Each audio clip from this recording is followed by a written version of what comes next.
Hi guys, the issue of immigration is going to be something a future Labour government will have to tackle. The Tories have left over 100,000 people in a queue to be processed. Robert Jenrick, when he was a Home Office Minister, claimed that processing claims acts as a pull factor. So it was a political decision not to hire enough staff and resources to bring those numbers down.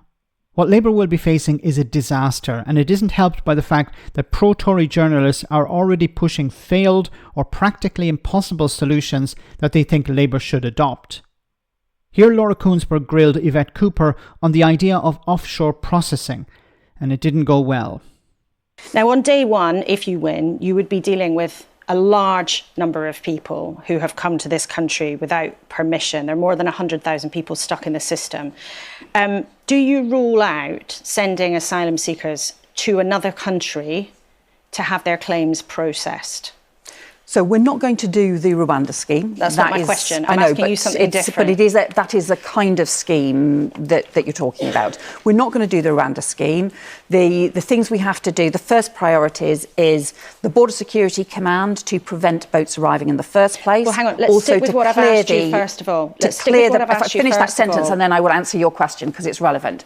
To clear the backlog and to end asylum hotel use and to put a new returns and enforcement unit in place to actually get the proper returns where people have no right to be here. So your question was, are there future arrangements and so on?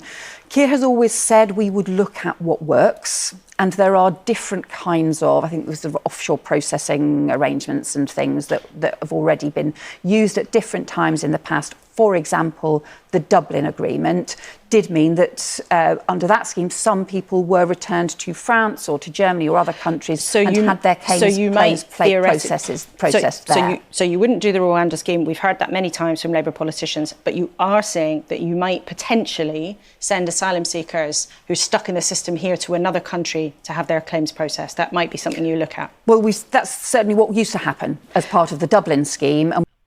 Okay, well, I don't know why she's bringing up the Dublin scheme because the UK is no longer a member of the European Union. Now, there are countries outside the European Union which are part of the Dublin Convention, Norway, Iceland. So that would require the UK negotiating to be part of the Dublin Convention again. Now, that's going to take time.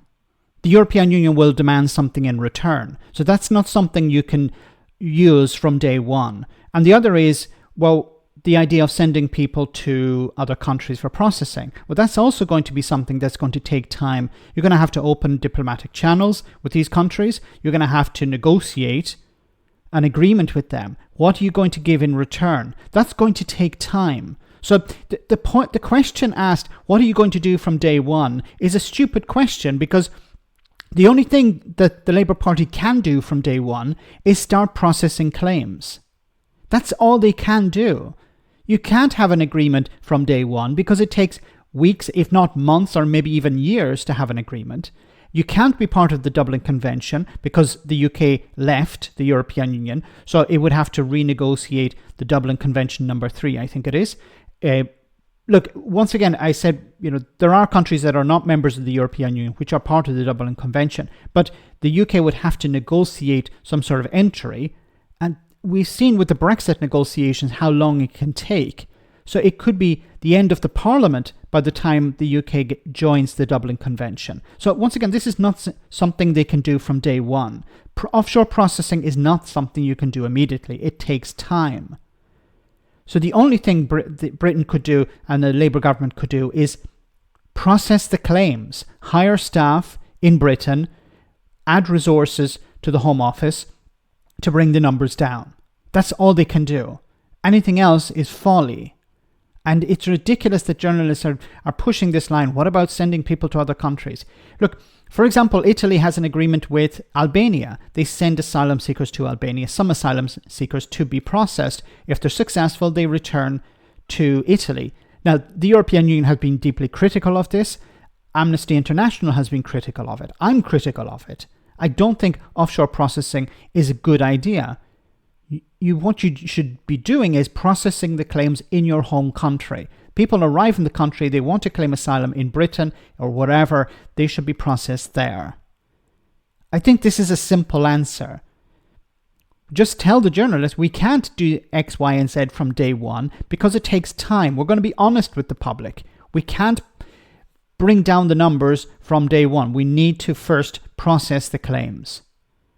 Let me know in the comment section, guys, what you think. As always, your comments are greatly appreciated. Thanks a lot.